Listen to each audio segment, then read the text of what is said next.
Bienvenue sur notre page Lecture paisible. L'histoire que nous allons lire s'intitule « Rejeté pour être né aveugle ». Peut-on vraiment être coupable d'être né aveugle?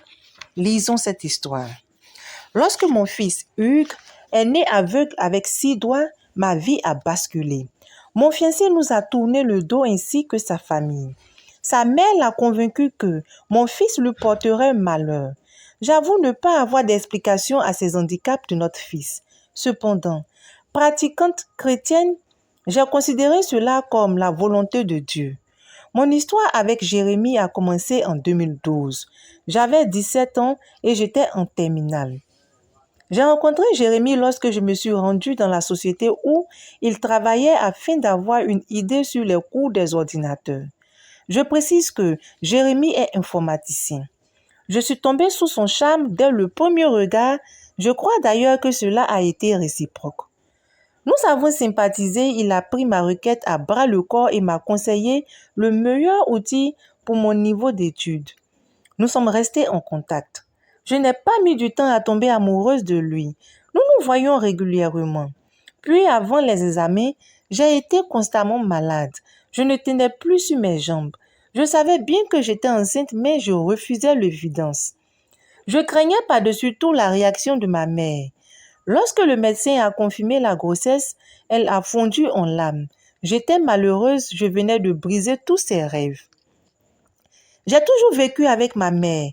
Mon père, qui était marié à une autre femme, n'a pas voulu de moi à ma naissance. Maman s'est alors jurée de faire de moi une personne respectable. J'étais son unique enfant. La famille de Jérémie est venue se présenter. Sa mère a demandé que j'emménage chez elle afin qu'elle prenne soin de moi. Jérémie a décidé d'assumer ses responsabilités en m'épousant après l'accouchement. Mon chéri vivait encore au domicile familial. Il était le seul garçon de la famille. Son père avait construit une grande villa avant son décès. Jérémie avait son espace à lui. Sa mère ne voulait pas qu'il quitte la maison. Les 2 sœurs de mon chéri étaient à mes petits soins. Nous parlions déjà des préparatifs du mariage. J'étais à mon aise dans ma belle famille. À l'approche de l'accouchement, Jérémie ne voulait pas que je sois active. Il était attentionné et disponible. Mais quand notre fils est né, ma vie a basculé. J'ai perdu l'estime de mon futur époux et celle de ma belle famille. Aucun d'eux n'a daigné toucher mon fils à cause de ses handicaps, 6 doigts et sans vue. Seule ma mère s'en occupait. Les médecins n'ont pas pu donner d'explication à ces malformations congénitales. Il fallait m'en remettre à Dieu. Notre mariage n'était plus à l'ordre du jour désormais. Ma belle-mère et ses filles étaient d'un cynisme sans pareil. J'avais l'impression qu'elles faisaient en sorte que je m'en aille. Elles m'ignoraient royalement. Par moments, elles me lançaient des pics auxquels je ne réagissais pas.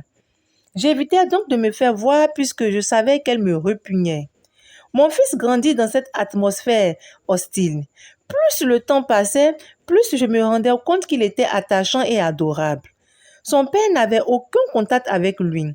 Cependant, Hugues reconnaissait ses pas lorsqu'il rentrait. Il allait vers lui, mais Jérémie le repoussait à chaque fois. Je passais le plus clair de mon temps à enseigner mon fils à la maison, car les établissements spécialisés coûtaient extrêmement cher. Jérémie avait les moyens de le scolariser, mais il ne le faisait pas parce qu'il ne voulait pas de lui. Hugues aimait beaucoup les moments d'enseignement. Il appréciait particulièrement la lecture et les mathématiques. Il était certes non-voyant, mais il était très réceptif aux cours que je lui donnais. Il me procurait beaucoup de joie. Une amie très proche a fini par prendre contact avec une école spécialisée qui pouvait accueillir mon fils, mais la scolarité coûtait trop cher.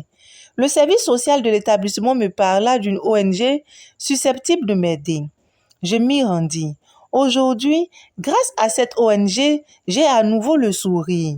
J'avoue aussi que j'ai reçu beaucoup d'aide de certains amis, parents et bénévoles. Mon fils était à l'abri du besoin. Il mangeait bien et était toujours bien mis. Il adorait être coquet. Je me demandais quelquefois comment Jérémie pouvait l'ignorer autant, puisque Hugues était vaillant et bien chaleureux. Il s'exprimait très bien et il était très sociable. J'avais beau attirer l'attention du père sur le fait que l'enfant grandissait et qu'il avait besoin de lui, mais Jérémie n'en avait qu'une. Selon lui, toute action visant à l'aider serait vaine. Je ne baissais pas les bras pour autant. J'étais consciente d'avoir perdu mon mari, mais ne voulais pas perdre mon unique fils aussi. L'ONG avait donné son accord quand Hugues avait 5 ans. J'avais des doutes, je l'avoue, à cause de la mauvaise réputation de nombre d'elles. Cependant, j'ai eu beaucoup de chance avec celle-là. J'ai produit tous les documents nécessaires à son voyage. Je ne me suis pas sentie obligée d'impliquer Jérémie car il ne s'était jamais intéressé à la vie de notre fils. En plus, nous n'étions pas mariés. C'est à travers un courrier que je l'ai informé de mon départ en France pour les soins de l'enfant. Il n'a eu aucune réaction. Je pense d'ailleurs qu'il attendait ce moment depuis belle lurette. Je suis arrivée en France. J'ai été logée à Vitry-sur-Seine, dans une très belle résidence avec les commodités pour l'épanouissement de mon fils. Il a été inscrit dans un établissement à mi-temps. J'ai aussi eu droit à des cours avec un programme adapté à ma situation. J'étais déterminée, j'avais espoir que la vie me souriait à nouveau. Mon fils s'est assez vite adapté à son nouveau cadre. J'ai été félicitée par ses encadreurs pour le soutien que je lui portais à domicile. Il était nettement en avance sur ses camarades. Il était obsédé par l'anglais qu'il tenait coûte que coûte à parler parfaitement. Déjà au pays, je lui faisais écouter les dessins animés en anglais. Nous étions entièrement pris en charge par l'État français et l'ONG. Il restait encore une dernière opération avant que Hugues ne retrouve entièrement la vue. Je veillais sur lui. Le bout du tunnel n'était plus loin pour que Hugues recouvre la vue. C'est dans cette attente que j'ai fait la connaissance d'un homme. Il était attachant, il adorait mon fils. Contre toute attente, l'ambassade de mon pays m'informa que Jérémie avait porté plainte contre moi pour enlèvement d'enfants. Maman que j'ai eue au téléphone me confirma l'information. Jérémie était passé à la maison. Il avait fait du tapage, arguant qu'il n'avait pas été informé ni associé au voyage en France pour les soins de son enfant. Avec mon nouveau chéri, nous avons eu recours à un avocat. La requête de Jérémie a été rejetée, notre titre de séjour a été prorogé. Mon nouvel homme vient de me demander en mariage. Ainsi s'achève notre histoire. Que pouvons-nous retenir de cette histoire? Nous dirons simplement que Jérémie n'était pas l'homme de sa vie. Jérémie n'était pas sa cote, car sa vraie cote, l'homme réel de sa vie, elle venait à peine de le rencontrer. Et cet enfant qu'elle a eu aveugle était celui qui devait faire ce pont, car c'est grâce à lui qu'elle s'est retrouvée en France et c'est grâce aussi à lui qu'elle a croisé son nouveau chéri. Sur ce, je vous dis bye.